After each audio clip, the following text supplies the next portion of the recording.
everybody. Welcome to the Hidden Gems podcast. This is the show every week where we talk about a streaming service and we talk about some hidden gems that you can find on that streaming service. It's a lot of fun. We have a great time doing it. And I'm film critic Rachel Wagner, and Ryan is here.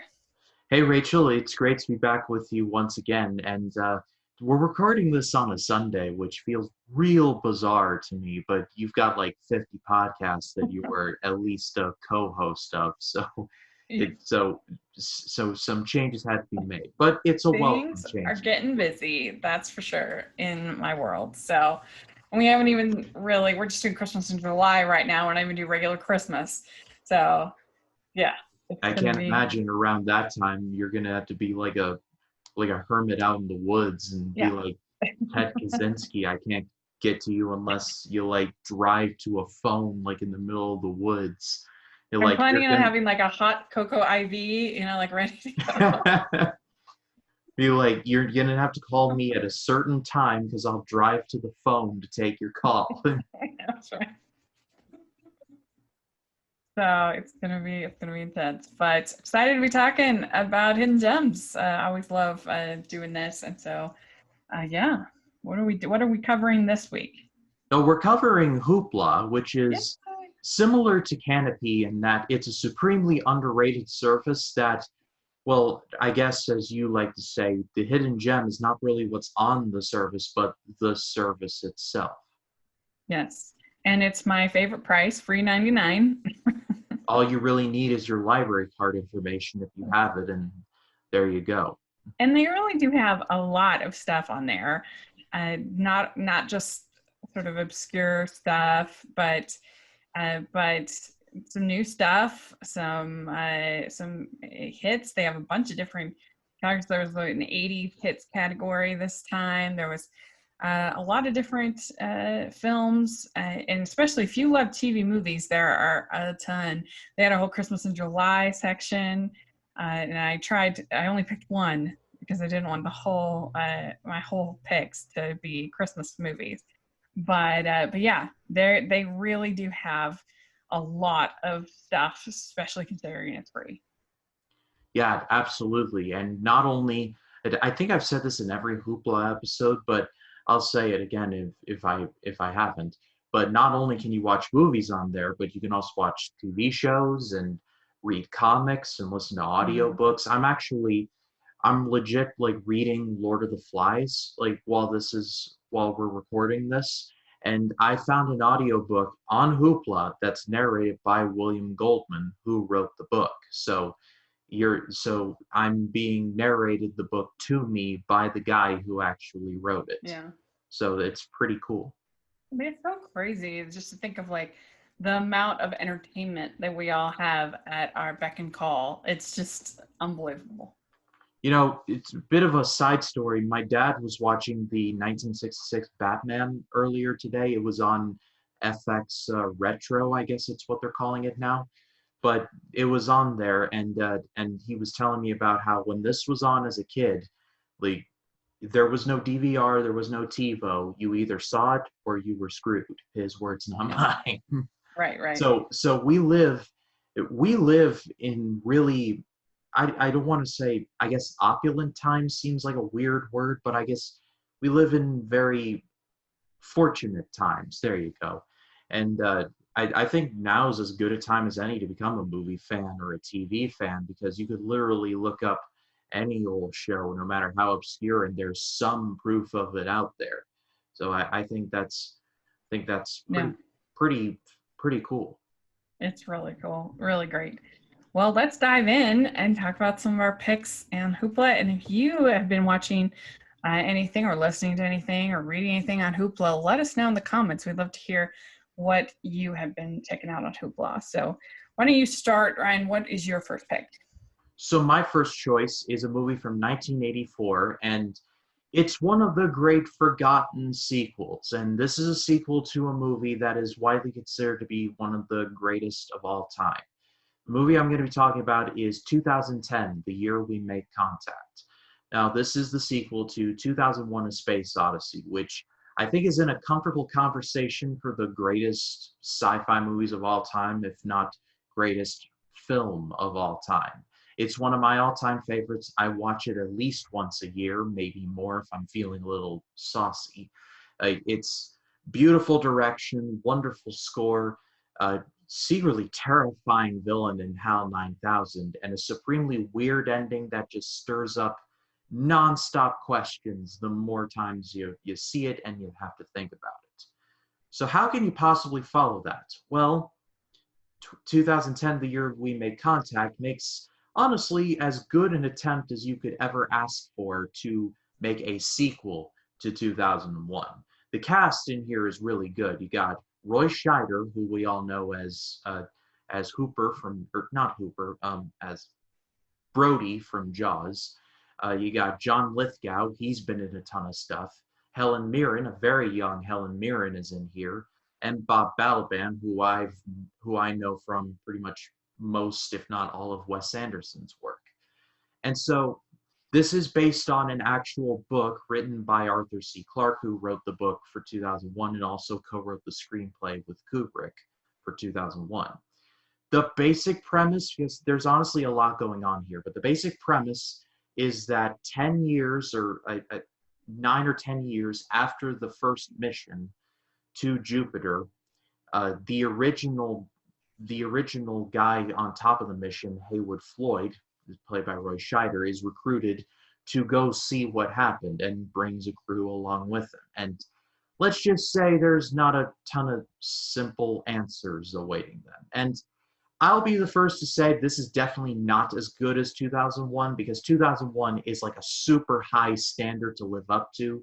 So if you're making a sequel like that to anything regarding 2001, it's automatically at a curve. But for what this movie is, it is about as good a sequel as you could ever ask for. Come for like the 2001 aura, but stay for the cast and the very underrated cinematography. I almost forgot to mention that. Do check this out, especially if you're a 2001 fan. It's a pretty satisfying sequel. I have to admit, I have never heard of this. I had no idea this existed, A so lot you've of introduced it to me. a lot of people have not, and that's unfortunate, because Yeah. 2001 was so good that people forget that there were other books, and after 2001 there was 2001, there was 2010, there was 2000, I think 69 or 70, and then there was 3001, which I have not read, but I have heard gets real weird, and considering where we start with 2001, that's really saying something. But I think nowadays, if they really wanted to, I think they could tap into this universe again, maybe adapt the third book, do something like that. I mean, enough time has passed. I could see it happening. I don't know financially how it would do, but you know, no matter how, there's a lot of people who praise 2001, so it could happen. Is this a feature film or was it made for television? No, it was a legit film. It was released in theaters. It's directed by Peter Hyams, who directed another underrated sci-fi movie called Outland, starring the late Sean Connery. He directed The Relic with awesome creature effects and pretty much nothing else good. And Time Cop with Jean-Claude Van Damme. So there is that. There you go. Yeah. Hey, I mean, if they think that there's money in remaking Dune or adapting Dune again, then why not 2001? Interesting. Well, the jury like I said, is I've still never heard of out that on one. Dune. Well, the Yeah, jury is we'll still out on see. Dune, so quality aside, it might turn into a complete flop, which would be sad. But hey, Yeah. jury's still out. Yeah, we'll see. All right. Well, very good. That sounds interesting. My first pick is an animated film, a a kind of obscure animated film called The Big Bad Fox and Other Tales. And this is a film out of France, and it was originally in French. And it is a series of shorts, 3 shorts, about these barnyard farm animals. And they're really cute. The first short is called Baby Delivery, and it's basically this lazy stork. He doesn't deliver the right baby to the right animals, and this pig, rabbit, and duck get stuck with this baby. And so then they are trying to figure out what to do. and it's just really cute. And then there's the Big Bad Fox, and this is the basically like a wolf ends up being kind of the kind of protecting these chickens, and then the fox is trying to get the radishes that the wolf wants. And anyway, there's just like this back and forth between the fox and the wolf and the chickens. It's cute. And then the final one, my favorite one, is there's a Christmas one called Saving Christmas. There's all kinds of shenanigans that go on. There's a plastic Santa in the barn, and some other things that they're convinced they killed the real Santa, the plastic Santa, and so they decide that they're going to have to take Santa's place and give the gifts out to the children. It's cute. So that the animation is kind of sketchy, like a sketchbook kind of style, and if you are looking for something kind of different, it's fun. So yeah, you should check it out. I was looking at some stills of this online, and the animation, and I know this seems like a weird comparison, but the animation kind of reminded me of those old Calvin and Hobbes cartoons just because of the hand-drawn nature of it all. Yeah, I can see that. There's a film that got nominated for Best Animated Film called Ernest and Celestine, and it's really cute, about a bear that becomes friends with a mouse, and it kind of has a similar sketch style to this one. So you check it out. So what's your next pick? So my next choice is a movie from 1980, and it is called Fame. This was directed by Alan Parker, who would go on to, who would go on to direct Evita, I believe, with Madonna, if my memory serves me right, and also Mississippi Burning and The Commitments. So he's got a wealth of knowledge to him. But Fame tells the story of several high schoolers who attend a high school for the gifted in theatric arts in New York City. And the movie basically follows, I think, a year of their lives where they go to school and they try and figure out themselves in this world where they hope to eventually end up in Broadway, while also exploring their relationships as well. I've brought it up several times on this podcast, but I was a theater kid. I have been in several stage productions. I was Tevye and Fiddler on the Roof. I've been everything from an extra to a member of the crew to the lead. So I've pretty much done it all. And so with a movie like this, it just really sings to me because I know a lot of these people, not specifically these people, but I know the pretty one and the unsure one who turns out to be awesome, and the one who thinks she is way better than she thinks she is, but kind of sucks IRL. Like, I've met all of them, and watching Fame is kind of like, yep, I've met him, I've met her, definitely met her. And so it's a lot of fun there, but it's also secretly a pretty riveting movie because I hate to use the term slice of life movie, but this is a slice of life movie. You're following these teenagers as they're navigating their high school life while also figuring out where they fit in this Broadway tapestry, if you will. My favorite scene in the movie is when a bunch of them go to attend a midnight screening of the Rocky Horror Picture Show, and you see they do the whole "Let's do the time warp again," and they say all the lines of the dialogue and they sing all the numbers of the songs, and it was honestly a lot of fun. I could relate to that a little because after we would get done with the production, we would all have a wrap party and we would watch a Disney movie, whether it's Tarzan or Mulan or something like that. And so Fame is really underrated. I think it's like subtly one of the best at capturing like teenagers in theater. Until I'm proven otherwise, I think it's one of the best. Yeah, this is one of the few sort of classic musicals I've not seen, so you're a one-up on me with this one. But of course, I've heard of it, and I definitely need to. When I do catch up, I'll pick this as one of, because I've wanted to see it it's just one of those ones I haven't seen. So that's really cool. Sounds fun. Yeah, it is. Yeah, I really like obviously I really like musicals, but just even the lead song, "Fame, I Want to Live Forever." It's a good song. So very cool. All right. Well, my next pick is my Christmas pick. I said I picked one, and I picked a movie called A Christmas Movie Christmas. And this is a really funny movie, especially to those of us that know the Christmas TV movie scene. This is a parody kind of movie where these two sisters, one loves Christmas movies, one is cynical about it, doesn't love Christmas movies. They wake up and they're sucked into Christmas movie world.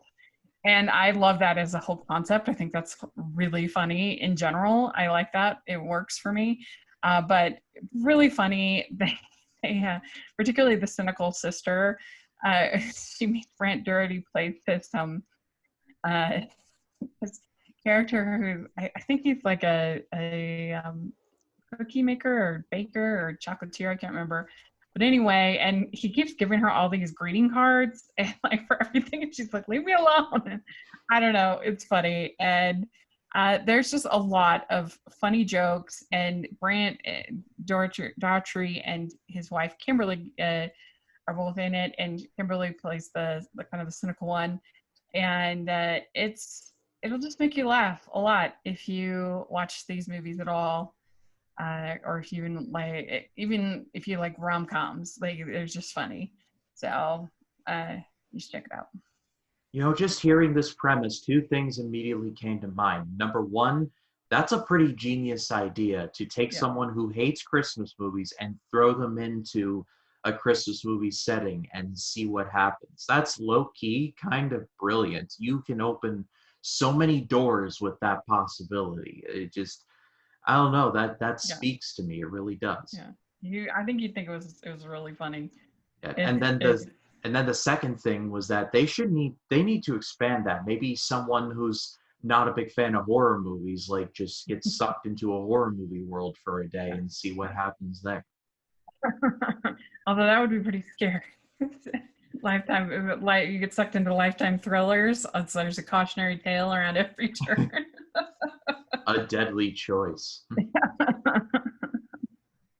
So, yeah. And it's directed by Brian Herzlinger, who I love. I think he's great. He's been on Hallmark's podcast a number of times, including he did one of our patron walk-alongs. I don't know if you were there for that one, but he's great. And he did Twinkle All the Way, which I love so much, with Sarah Drew. And was that the watch-along? Yeah. That I was there for that. Yes. Yeah, so that he directed this as well. Oh, wow. Like, he was a nice guy. He's so great. Yeah, really great. And his little daughter, Clary, is in his movies, and she's adorable. So, yeah. Yeah. The Hallmarkies podcast never got name dropped in the CBC. Like, you all need to use your stroke and get Tom Cavanaugh on the network. Like, seriously. Well, no, he's done a number of Hallmark movies, Tom Cavanaugh. No, I mean, like, on the Hallmarkies for an interview. Oh, on the podcast? Oh my gosh, I would die. That would be amazing. I could ask him a bunch of Eobard Thawne questions. That's right. And give him a virtual hug for being in the terrible Yogi Bear movie, because no one should have to go through that. Yeah, he's actually in my favorite Hallmark movie, Trading Christmas. It's my all-time favorite. So, cool. Yeah. So, all right, what's your next pick? So my next choice, here comes the hard left. This is a bit of a stretch because it was on the AFI it was on the it was and still is on the AFI Top 100 list, so it's pretty renowned. However, it's also a classic movie that I think not a ton of people talk about.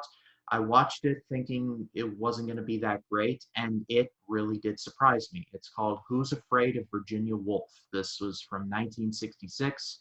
It was directed by Mike Nichols, who would go on to direct The Graduate, which was not great in my opinion. Very, very, I have thoughts on that movie. Creature of its time. Yeah, but that's neither here nor there. This movie tells the story of a married couple who secretly hate each other. And, well, secretly is about the worst kept secret in the world. Their disdain for each other is pretty well known.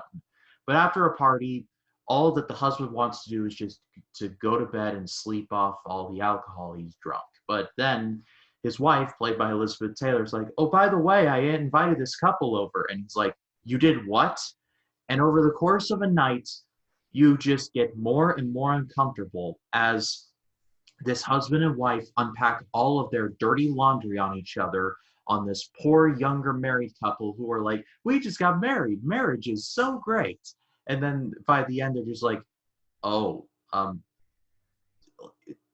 what do we do here? To describe this movie is basically the phrase, should I even be here? Because y'all need to work some stuff out.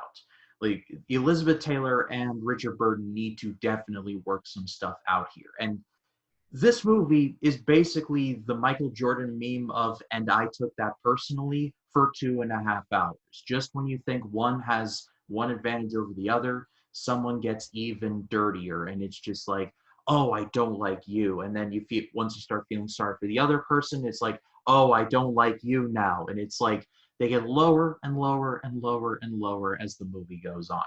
My favorite scene in the movie is when, after Elizabeth Taylor just seemingly completely wrecks Richard Burton, he just like walks it off and he's like, I'm not coming back from this. And then he gets a spark of inspiration. He goes to the closet, opens it, and he grabs a gun. And not like a handgun, but like a Garand, like what they used in World War II. The music is building. Elizabeth Taylor's talking crap. She's like, oh, and he's useless at this and that and the other thing. And he's walking and he's walking. He brings up the gun, points it at her, shoots, and it's an umbrella. And I honestly cannot do the scene justice. It's an excellent just build up of tension to where it's a fake out, yes, but it's an amazing fake out. And honestly, I can't do this movie justice. It's a very uncomfortable movie to watch because I don't think you should really have to sit through a married couple fighting, and especially in the case of these two, just unpacking all of their baggage for the world to see. But it's weirdly intriguing and fascinating all at the same time. If you haven't seen it, I do recommend it highly. Yeah, I've certainly heard of this movie. It's based on a play, I believe. Mm-hmm. But I have not seen it because movies like this and Marriage Story and stuff like that in the bedroom, they make me stressed out. Yeah, and this movie stars Elizabeth Taylor and Richard Burton, who at the time were married, but I think 2 years after this would get divorced. So Yeah, didn't they get married and divorced a couple of times or something like that? I don't know. They had a volatile relationship. 2 or 3 times, but this movie is definitely an example of art imitating life. Yeah, interesting. Cool. So my next pick is a movie that certainly got a lot of play when it first came out, but I don't know if it's really talked about all that much now, is the movie The Queen. This is directed by Stephen Frears, and it stars Helen Mirren as the Queen, Queen Elizabeth, and she won an Oscar for this role. She's so great. She looks so much like her, and she gives a really great performance as Queen Elizabeth. And so it's during the whole fallout after the death of Princess Diana and how they handled it or didn't handle it right. And it's a really good movie. It's tense. You feel like this is actually a family. I feel like these are characters. And she gives an incredible performance, so definitely worth seeing, I think. Yeah, I've heard nothing but amazing things about this, especially from Helen Mirren, because she's just awesome at everything, really. Mm-hmm. Yeah, she's great, and she's great in this. I think this year that I think she's actually played the Queen Elizabeth's in a television series as well as this movie. So. It's definitely a role she knows well. So Not that big of a stretch. No. Well, what about you? What's your next pick? So my next choice is from 2001, and this is a movie called AI, Artificial Intelligence. And This is a movie that I think in some ways is more fascinating when you learn what happened behind the scenes rather than some of the movie itself. The movie's great, let's not get that twisted, but when you learn about what happened behind the scenes, it just adds another layer to it. So, to make a long story short, Steven Spielberg and Stanley Kubrick were really good friends. You would think that those two would never want anything to do with each other because Stanley Kubrick made, well, Stanley Kubrick movies, these weird, challenging art movies, while Steven Spielberg made, well, Steven Spielberg movies. They could be scary, but they could also be wondrous and full of adventure and whimsy, even though I don't like using that word. They're full of whimsy. But they were great friends in real life, and they always wanted to collaborate with each other. But due to scheduling and other things, they just couldn't. But then finally, at the turn of the millennium, they said, all right, Stanley, let's finally do this. And so they agreed to do a movie called AI, Artificial Intelligence, which was based on the story Super Toys Last All Summer Long, written by Brian Aldiss. And there was a decision of whether Stanley should direct and Steven should produce, or vice versa. It was finally said that Kubrick would direct it after he finished Eyes Wide Shut, and Steven Spielberg would produce. Unfortunately, Stanley Kubrick passed away in 1999, a couple months after Eyes Wide Shut was released. So Steven Spielberg, in honor of his friend, took up the directing roles, and AI was what we got. This got a pretty bad reputation initially, but I think over time it has gotten a better light upon reevaluation. But I've always seen the benefit, or not the benefit, but I've seen the good in this movie. It's definitely a product of two visions in that it has Stanley Kubrick's visual style with Steven Spielberg's heart, and sometimes those just really don't mix. There's definitely some awkward moments. However, when this movie hits, it hits a home run. The ending is not particularly great, I will admit that. Like I said, this movie is not perfect. However, I think it is a criminally misunderstood movie, and I think now that it is celebrating its 20-year birthday, I guess. I think more people should take another look at it. Yeah, I think that it is a very interesting movie when you know the backstory, like you were saying, and sort of looking for those combinations of Spielberg and Kubrick is interesting. And I think that the world building and the performances and I are good. Like Jude Law in it, Haley Joel Osment is really good in it, and so yeah, I think it's definitely worth seeing, even if the story does have a little bit of problems. Gigolo Joe. All right. Well, my next pick is called Bride and Prejudice. And this is by director Grin Chotter, who would go on to do Blinded by the Light, which I love and adore. And this is just a ton of fun. It's a take on Pride and Prejudice, and it actually like stays fairly close to the novel. It's not like when they do it for Hallmark and they have nothing to do with Jane Austen at all, except for the names. This is actually basically the Pride and Prejudice story with the headstrong Lizzie character, played by Aishwarya Rai, who's stunning and gorgeous, and then you have Martin Henderson playing the Darcy type character, and he's really good. You will recognize him in Virgin River if you watch that show at all. It also has Naveen Andrews from Lost. So it's got a pretty good cast, and it's just your classic Jane Austen Pride and Prejudice story, but with a Bollywood setting with musical numbers and things like that. And so it's a ton of fun. Yeah, Blinded by the Light is awesome. Like Oh, even so good. just like I've never really been a big Bruce Springsteen fan, but I was after that movie, that's for sure. Yay, I'm so glad. Yeah, I think that it's a great movie about the experience of being a fan of something. There's nothing like that experience of when just something comes alive for you, and uh, it's just so so life-changing, especially when you're a teenager and you have that thing that finally excites you. So cool. And I thought Blinded by the Light really captured that. I loved it. This is just more fluffy. It's not like, I don't know, it doesn't have like gravitas, but it's just a it's just a fun little rom-com. So, and I mean, there are so many bad versions of Pride and Prejudice that it's nice whenever you do actually get a good one. Especially the and zombies one. Oh yeah, there were things about that that I appreciated that other people didn't, but yeah, it certainly has its problems. But what about you? What's your last pick? So my Okay. last choice is from 1992, and it is called Medicine Man. This was directed by John McTiernan. We all know he directed Die Hard and Predator, among others.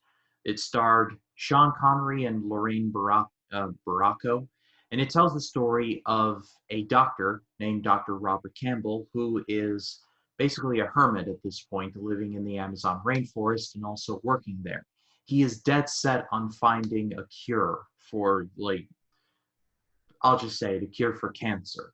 And so so he works for a company, but the funds are about to run dry. And so the company sends another doctor, played by Lorraine Baracco, to see on his progress. And the movie is a lot of different things. It is a bit of a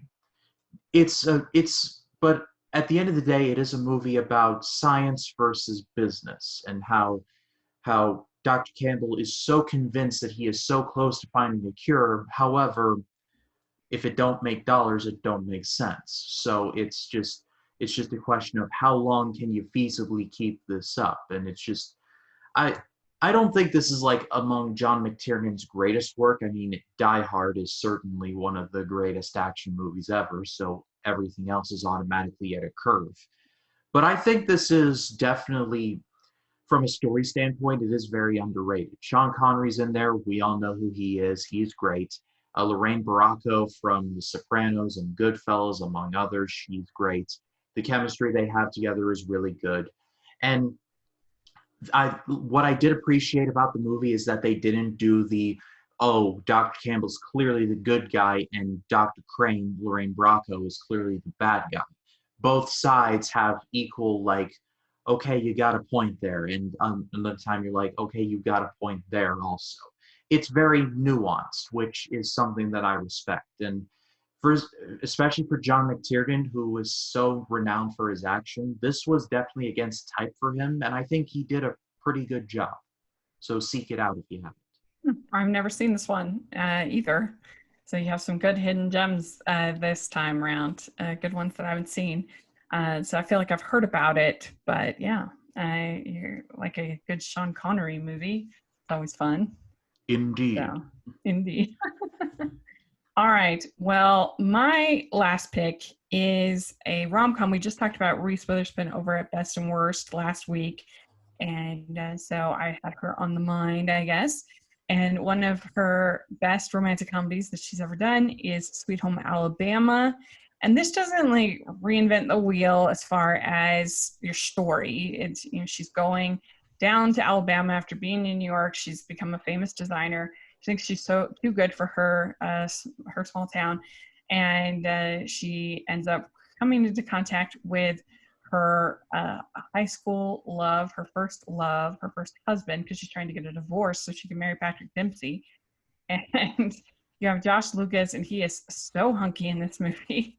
And they do a great job of really showcasing him. But I like the fact that they didn't make either guy like a bad guy. They're both worthy choices for her, which makes it better. And there's some pretty funny jokes. There are some things about this that do not age well, so I will give that caveat.